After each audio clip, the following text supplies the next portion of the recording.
автобуста адам толып келе жатыр дейді. Содан кейін бір қария кіріп келіпті автобусқа. Қария мысалы, анау біздің шешеміз құралды. Бір қария кіріп келген ғой. Соңын бір жігіт тұрыпты да орын беріпті. Қарияға. Соң ана қария жайғасып алғаннан кейін, орналасып алғаннан кейін ана жігітке айтты. Шырағым нешедесің депті. Апа мен 28-демін депті. Ой, менің балам 22-ге толған жоқ, машина мініп жүр депті. Сонда ана бала айтыпты. Ай, апа, мен де машина алам деп ақша жинап едім. Бірақ шешеме алып бердім. Есесіне ол елдің аяғына шалынбай, өз-өзімен еркін жүрді ғой. Бірақ ол сөз. Мынау жер дауы, жесір дауы өршіп тұрған кезде ноғайлармен. Сонда Сыпатай батыр айтыпты, бүкіл қазақтың игі жақсыларын жинаған ғой. Жер дауы, жесір дауын шешу керек. Ноғайлармен. Біздің қазаққа кім тиіспеді дейсің? Біздің жерімізге кім қызықпады дейсің? Кім ала көз аттады дейсің? Сонда Сыпатай батыр бір топ қазақтың игі жақсыларын әкетіп бара жатыр дейді, ноғайларға қарай. Сонда Сыпатай батыр айтыпты, ауыздарында сөздерін бағып сөйлеңдер. Сонда жолдан бір 12 жасар бала қосылыпты.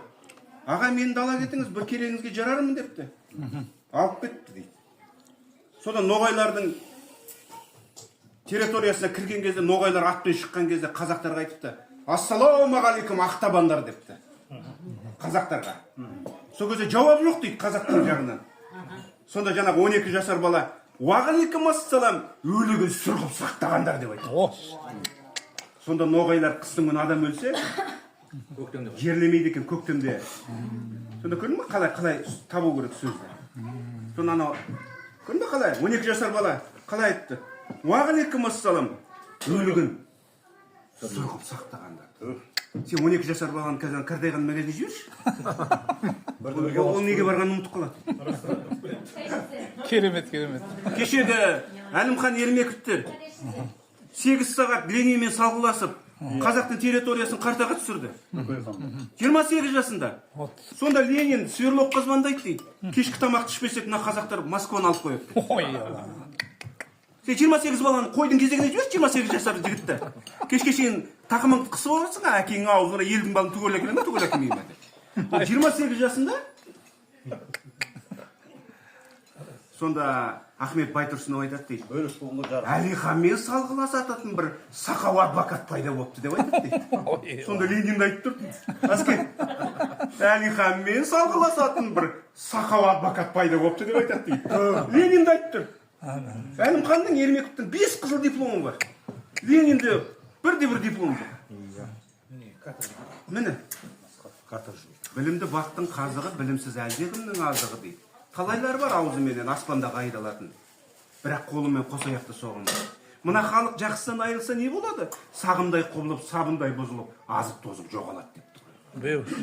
Жақсы деген ол мемлекеттің тактикасы, мемлекеттің стратегиясы, мемлекеттің элитасы мемлекет болмайды.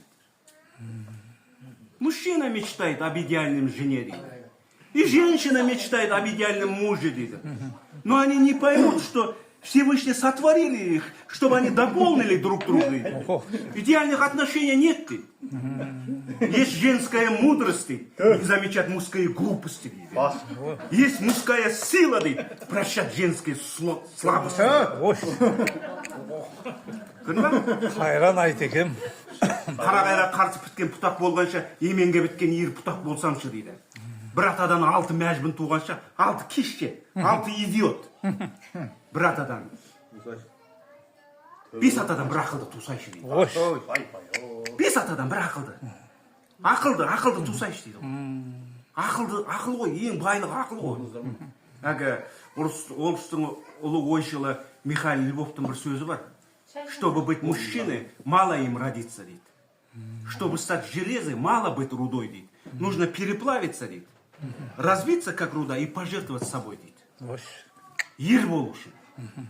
Ер деген статус қой. Бағана айттым ғой қамшы туралы. Енді анау Шәмшия Жұбатова деген ол қазақтың қайсар қызы ғой. Ақын ғой. Ол анау әйел туралы суреттеп тұр. Анау әйел сүрінді ғой. Сонда айтып тұр ғой. Қаран қалсын мен ас берген тегене. Тегенеге аш шықпай жүр ма немене? бетіңнен ақ көкке шапшып жатқанда қолың сыңғыр сабамайтын сен неге дейді. Таныта алмай намысы мен күшіңді, не басып тұр мысыңды, еркек болып несіне сен жаралдың, жөндемесең теріс кеткен ісімді дейді. Жоныңды бір тілші қамшы таспасы, былай қалып қояр еді басқасы, ыбылжымай әйеліңнің алдында бөркіңді анау былай алып тасташы дейді. Әй-шайға да қарамастан мұршаға, үнсіз күйде өлтіргенше бір саба, сенде қамшы, менде бұрын болшы егер, елге күлкі болмас еді мұншама дейді. Сен боссың дейді, сен ынжықсың дейді.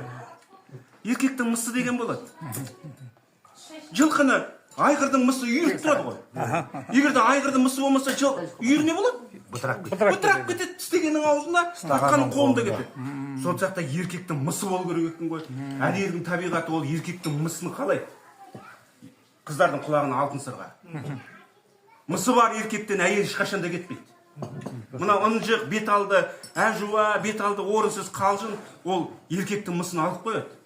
Қымбат парфюмнің иісі шығып тұрғанша, еркектің мысы аңқып тұрады. Әйелдің табиғаты осыны қалай? Мысы жоқ еркекпен әйелге өмір сүру қызық емес. Оны әйелдер біледі. Сондықтан біздің қазақтың қыздары иісі жоқ жігіттер. Жоқсысы бар. Керемет, Айтекен. Айтады ғой, алғаның қыз мысалы, алғаның жақсы болса, күнде сонар қызбен тең дейді. Ақтан бері жырау айтады. Алғаның жақсы болса, күнде сонар қызбен тең дейді. Алғаның жаман болса, алдыңнан астыңнан өткен сызбен тең дейді. Күнде сонар қызбен тең дейді. Сонар. Анау қардан кейінгі әдемі бір қалып, бір озып бара жатқан атпен